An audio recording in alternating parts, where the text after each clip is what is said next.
ஈரோடு மாவட்ட மூங்கில்பாளையம் பகுதியில் தவேக தலைவர் விஜய் பிரச்சாரம் செய்ய அனுமதி கேட்டு மீண்டும் தவேகவினர் மாவட்ட ஆட்சியரிடம் மனு அளித்துள்ளனர். இதுகுறித்த விவரங்களோடு இணைகிறார் நம்முடைய செய்தியாளர் ரஞ்சித். முழு விவரங்களை பதிவு செய்யலாம். வணக்கம். தமிழக வெற்றி கழகத்தின் தலைவர் விஜய் ஈரோட்டில் வரும் 16 அன்று பிரச்சாரத்திற்கு ஈடுபடுகிறார். பிரச்சாரம் மேற்கொள்வதற்கான இடம் தொடர்பான அனுமதி கேட்டு நேற்றைய தினம் மாவட்ட ஆட்சியர் மற்றும் ஈரோடு எஸ்பியிடம் தமிழக வெற்றி கழகத்தின் அமைப்பு செயலாளர் செங்கோட்டையன் உட்பட கட்சியின் முக்கிய நிர்வாகிகள் கடிதம் வழங்கியிருந்தனர். இந்த நிலையில் பவளத்தான் பாளையத்தில் உள்ள ஸ்ரீ வாரி மகால் பகுதியில் உள்ள 7 ஏக்கர் நிலம், அதே போன்று பெருந்துறை சரளை பகுதியில் உள்ள விஜயபுரி அம்மன் கோவிலுக்கு சொந்தமான 16 ஏக்கர் நிலத்தையும் பார்வையிட்டிருந்தனர்.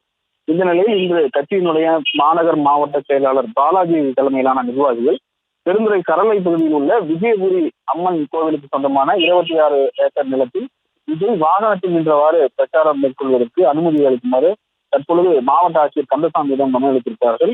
குறிப்பாக வரும் 16 நடைபெற உள்ள தமிழக வெற்றி கழகத்தின் ஈரோடு பிரச்சார கூட்டத்திற்கு சுமார் 10,000க்கும் மேற்பட்ட தமிழக வெற்றி கழக நிர்வாகிகளும் அதோடு 20,000க்கும் மேற்பட்ட பொதுமக்களும் வருவார்கள் என்று மனுவில் குறிப்பிட்டிருந்த நிலையில் கர்ப்பிணி பெண்கள், குழந்தைகள், வயதானவர்கள் எக்காரணத்திலும் இந்த கூட்டத்திற்கு அனுமதிக்கப்பட மாட்டார்கள் எனவும் குறிப்பிட்டிருக்கிறார்கள்.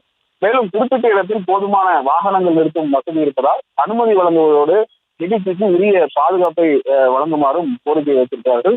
தற்போது இந்த அனுமதி கடிதம் கேட்டு வழங்கப்பட்டுள்ள கடிதம் மாவட்ட காவல்துறை கண்காணிப்பாளர், அதே போன்ற பொதுப்பணித்துறை, நிர்வாக பொறியாளர், தீயணைப்பு துறை உள்ளிட்ட பல்வேறு துறைகளுக்கும் இந்த கடிதம் மனுவாக வழங்கப்பட்டிருக்கிறது.